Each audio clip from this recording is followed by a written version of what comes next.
अल्लाहुम्म सल्लि अला सय्यिदिना व नबीना व मौलाना मुहम्मदिन व बारिक वसल्लिम वसल्लि अलैहि। अस्सलामु अलैकुम व रहमतुल्लाहि व बरकातुहू। नाज़रीन, उम्मीद करता हूँ कि आप खैर व आफियत के साथ होंगे। अल्लाह ताला हम सब का हामी नासिर हो। जो है वो वीडियो का आपने जो कंटेंट है उसका अंदाज़ा थंबनेल से लगा लिया होगा कि सैयदा, और यहाँ पर वैसे तो दो टॉपिक्स हैं बेसिकली, कि सैयद का निकाह गैर सैयदा से और सैयदा का निकाह गैर सैयद से। इस दोनों के ऊपर जो जवाज़ अदम जवाज़, इसकी जो हुर्मत के दलाइल हैं, वो इंशाल्लाह मैंने आपके सामने रखने हैं। मेरा काम है वो बयान कर देना, बाकी मनवाना ज़बरदस्ती करना ये तो हम नहीं कर सकते हैं। और जो अकाबिरीन अहले सुन्नत जिनके बेस पर हमारा मसलक है, मसलक आला हज़रत, तो इंशाल्लाह उस बेस के से मैं जो रेफरेंस दूंगा। बाकी अगर इसके अलावा कोई दूसरे मसलक वाला है और वो नहीं मानता, तो उसके लिए मेरी ये वीडियो बिल्कुल भी नहीं है। ये अहले सुन्नत के अंदर जो लोग कह रहे हैं ना कि बाज़ कायल हैं कि जी सैयदा का निकाह गैर सैयद से हो सकता है, ये उन लोगों के लिए ख़ास तर ये वीडियो उन लोगों के लिए है। और वीडियो को आप जो है वो मुकम्मल इंशाल्लाह देखेंगे तो आपके जितने भी ज़हन में आने वाले जो एतराज़ात हैं, जो सवालात हैं, वो दूर हो जाएंगे, बशर्ते कि आप उसको मिस नहीं करेंगे। बाद में फिर नीचे आकर आप जो है वो तरह तरह के कमेंट इसलिए करते हैं कि आप पूरी बात आप सुनते नहीं हैं। फिर मुझे जाकर आपको जो है वो जितनी गुफ्तगू मैंने की होती है उससे आधी मुझे कमेंट्स में जाकर वो बतानी पड़ती है या व्हाट्सएप पर मैसेज कर देते हैं। तो इसलिए वीडियो इसीलिए होती है कि हर बंदे को जो है वो अलग अलग से जवाब देना मुमकिन नहीं होता। हर बंदे के मैसेज का जवाब और हर कमेंट्स का जवाब इतना बंदे के पास टाइम नहीं होता। तो जो 5-10 मिनट के लिए वीडियो है तो ये तमाम लोगों के लिए होती है, इसलिए आप इसको जो है वो पूरा देखेंगे।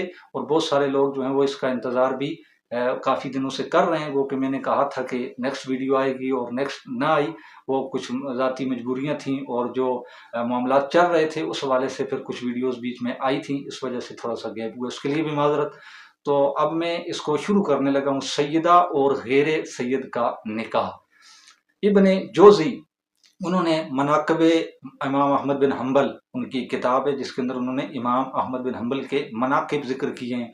उसके अंदर वो लिखते हैं कि आप रहमतुल्लाह अलैह से हज़रत यानी इमाम अहमद बिन हम्बल से हज़रत अली की शान के मुताल्लिक़ पूछा गया, तो आपने फरमाया हुआ मिन अहले बैतिन, कि वो हुजूर की आले बैत में से थे, यानी हज़रत अली हुजूर की अहले बैत में से थे। और आपने फरमाया ला युकासु बिहिम अहदुन, कि हुजूर की अहले बैत पर यानी उन अली और फातिमा ज़हरा और उसकी आल पर किसी को क्यास नहीं किया जा सकता है।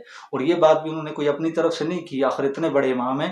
हुजूर की जो है वो एक हदीस भी है जिसका हुजूर ने फरमाया नहनु अहलु बैतिन, हम आले बैत हैं, नहनु अहले बैतिन, हम आले बैत हैं। और आका ने फरमाया ला युकासु बिना अहदुन, हम पर किसी एक को भी क्यास न किया जाए, यानी हुजूर की आल पर दीगर लोगों को क्यास न किया जाए। इसलिए आप दीगर लोगों के मसाइल को डिस्कस करके कहेंगे जी फलां से ऐसा हुआ था और चूंकि फलां ने ऐसा किया था तो ये चूंकि चुनांचे फलां नहीं है। हुजूर की आल का जो है वो अलग टाइटल है, तो इसलिए हुजूर की अहले बैत की कुछ खुसूसियात भी हैं जो दीगर उम्मत के साथ नहीं है। वो आगे चलकर मैं जिक्र करूंगा, इसलिए कुछ इशारतन ये कर देता हूं कि जैसे सदका मेरे लिए हराम नहीं है और किसी भी गैर हाशमी के लिए हराम नहीं है, लेकिन उनके लिए हराम है। तो ये उनकी खुसूसियात हैं जो अल्लाह और रसूल ने अता की, उस पर हम जो है वो एतराज नहीं कर सकते या किसी और को पेश करके उसके ऊपर उसको कयास नहीं कर सकते।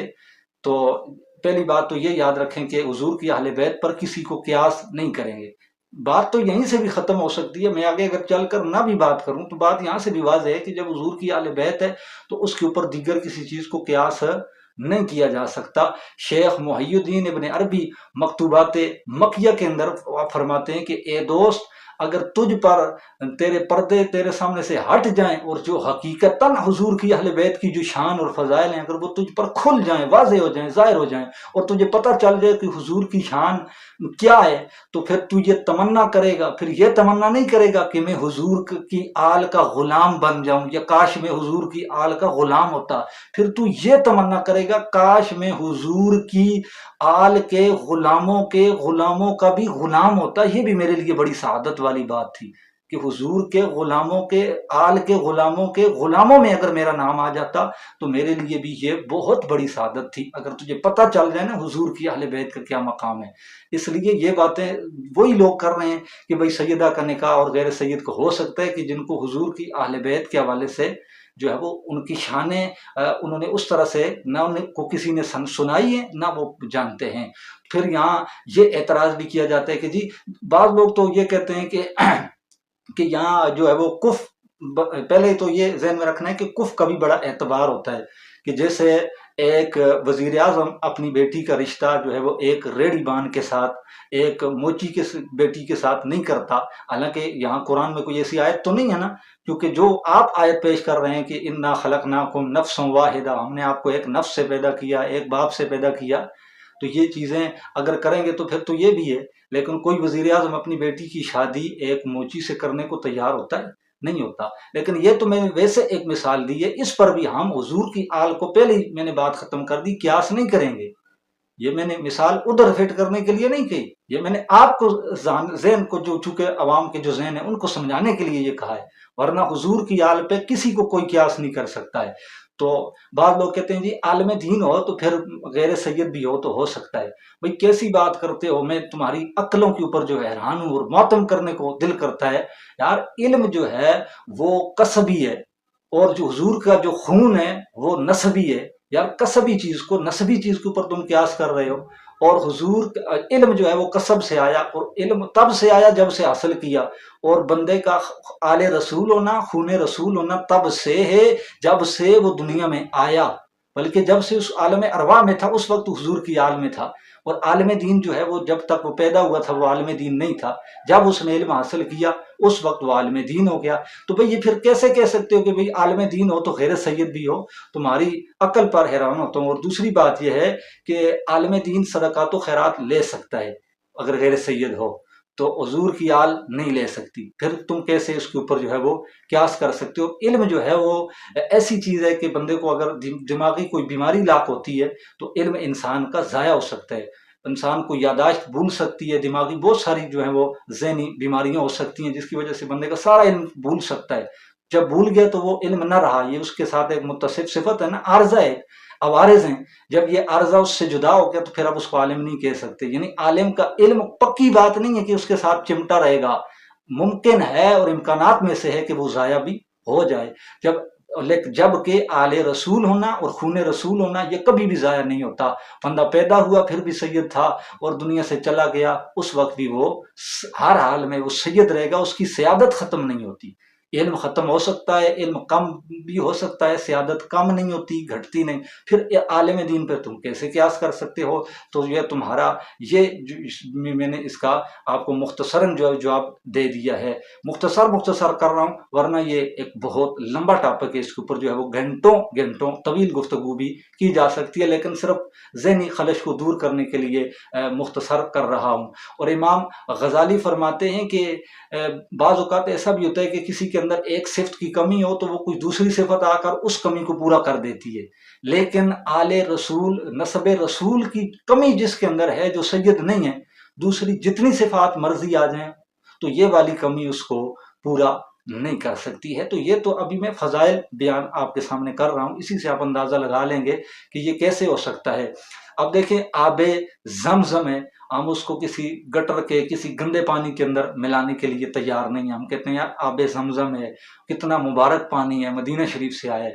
یار آب زمزم ایک پانی ہے، اور مدینہ شریف کی اگر مٹی ہو تو ہم اس مٹی کو کسی دوسری مٹی کے اندر ملانے کے لیے تیار نہیں ہیں۔ راستے کے اندر جہاں سے ہم گلی سے گزرتے ہیں وہاں پر ہم مدینے کی مٹی لا کر نہیں ڈال لیں گے، اگر ہمارے پاس ہو ہم وہاں نہیں پھینکیں گے، اس لیے ہم کہیں گے یار ادھر سے ہم گزرتے ہیں یہ مدینے کی مٹی ہے، اگرچہ وہاں گزرا بھی جاتا ہے، اس کے اوپر عدم جواز کی بات نہیں ہے، لیکن یہ بھی ایک عشق کی بات ہے۔ جیسا کہ اب عشق کے جو اپنی رنگ ہوتے ہیں، بعض لوگ یہاں پر یہ بھی روک کر کہیں گے بھائی یہ قرآن میں آیا، یہ حدیث میں آیا، भाई आप मुझे बताएं कि जब सहाबा करام रिदवानुल्लाह ताला अलैहिम अजमईन, ये बुखारी मुस्लिम के अंदर हदीस भी है कि जब हुजूर वुजू फरमाते थे तो वो पानी अपने चेहरों के ऊपर मल लेते थे तबर्रुक के लिए और बरकत के लिए।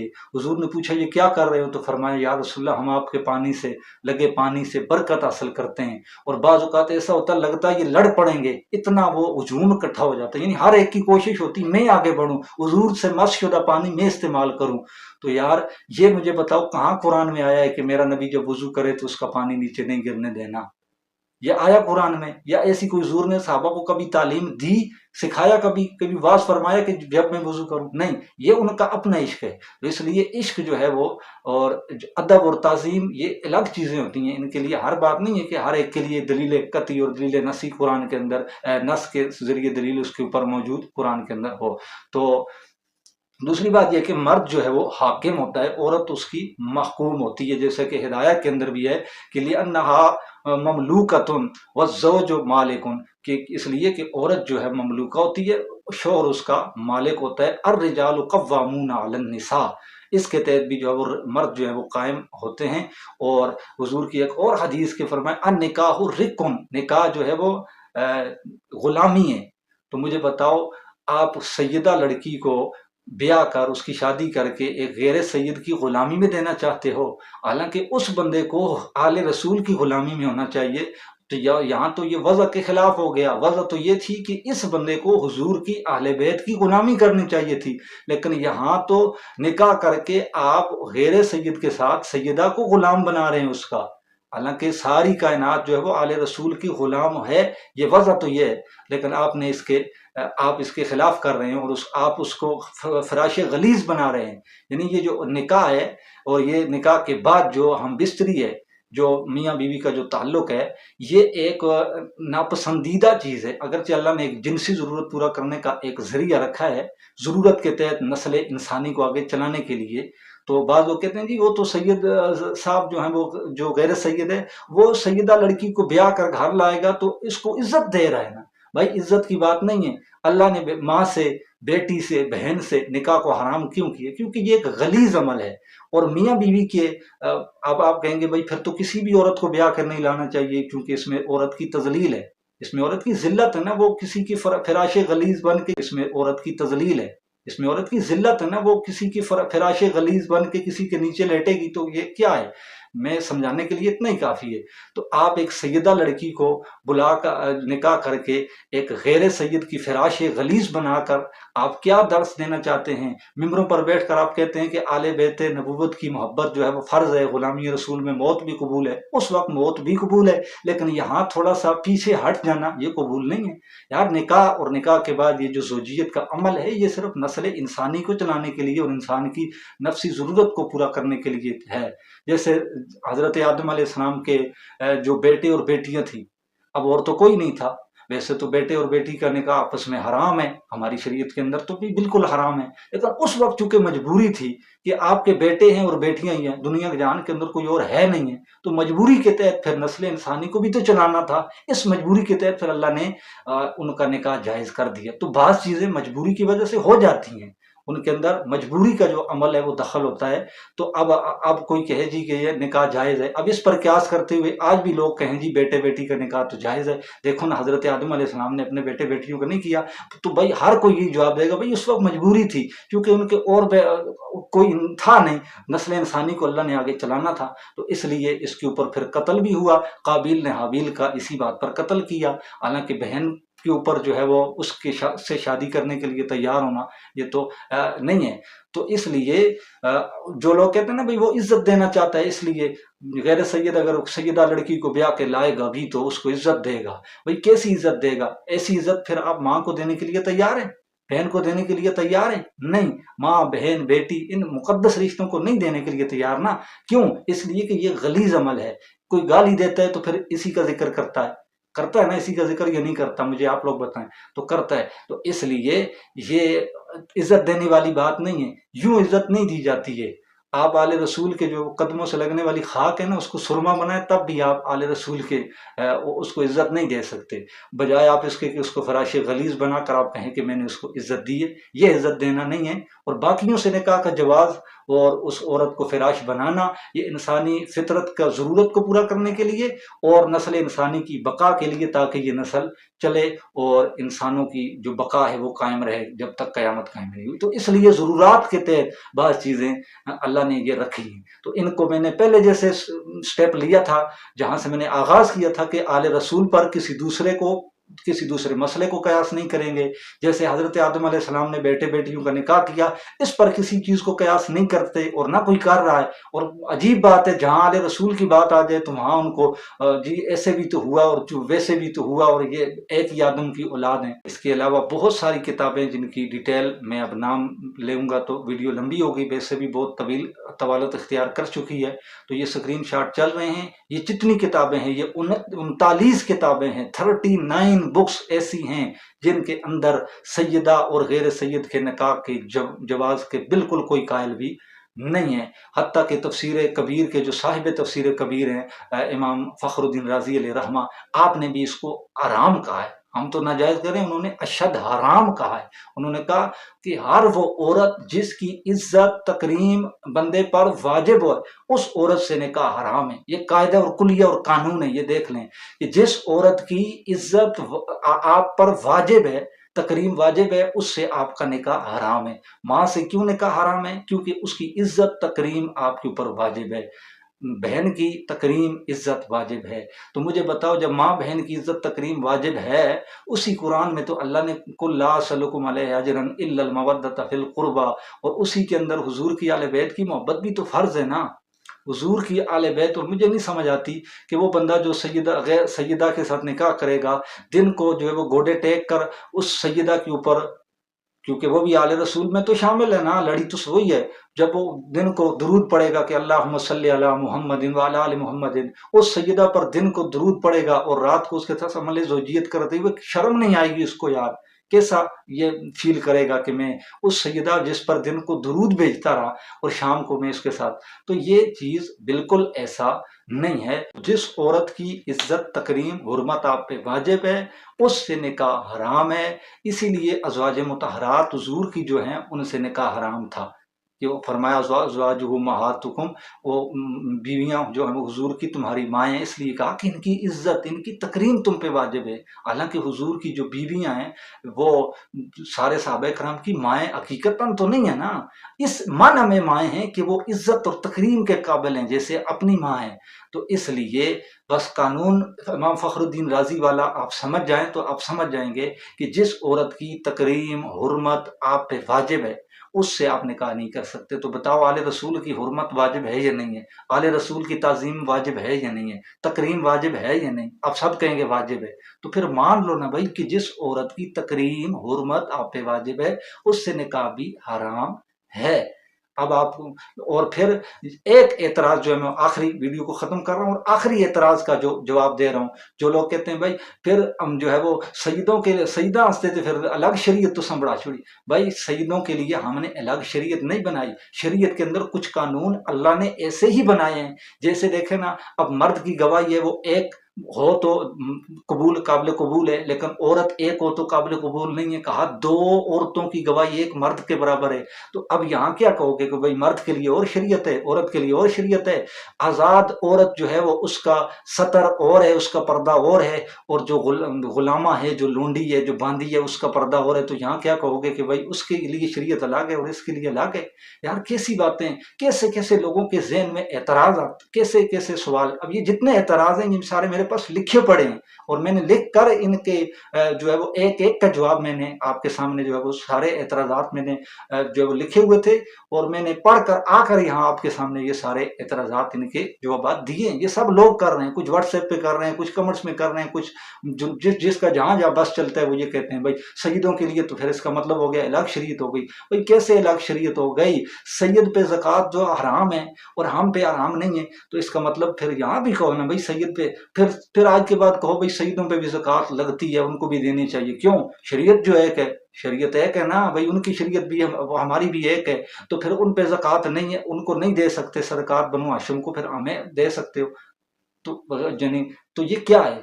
تو اس لیے ایسے اعتراضات نہ کیے جائیں کہ جن کا نہ سر ہو نہ پاؤں ہو۔ تو आले रसूल के मामले में इतनी गहराइयों में जाकर इतने एतराज़ात करते हो, बाकी मामलात में आपको कोई एतराज़ नहीं आता। तो नाज़रीन, यकीन है कि आपको वीडियो जो है वो अच्छी लगी होगी, और मेरे पास जितने दलाइल थे, मेरी जितनी वुसअत थी, मैंने आपके सामने अभी भी मुख्तसर करके पेश किए हैं। वरना अगर मैं करता तो ये जो है वो घंटा 2 घंटा इसके ऊपर जो है वो बहुत कम भी, अगर मैं थोड़ी तशरीह भी करता तो लग जाते। लेकिन मैंने अल मुख्तसर मैंने आपको इशारतन ये बातें सारी समझाई हैं। तो अगर आप अक्ल का इस्तेमाल करेंगे तो यकीनन आप इस बात को समझ गए होंगे कि आले रसूल की हुर्मत वाजिब है, और अल्लाह ताला हम सबको हुजूर की अहले बैत की इज़्ज़त और अदब और उसका एहतराम करने की तौफीक अता फरमाए। अल्लाह ताला हम सब का हामी नासिर हो। अस्सलामु अलैकुम व रहमतुल्लाहि व बरकातहू।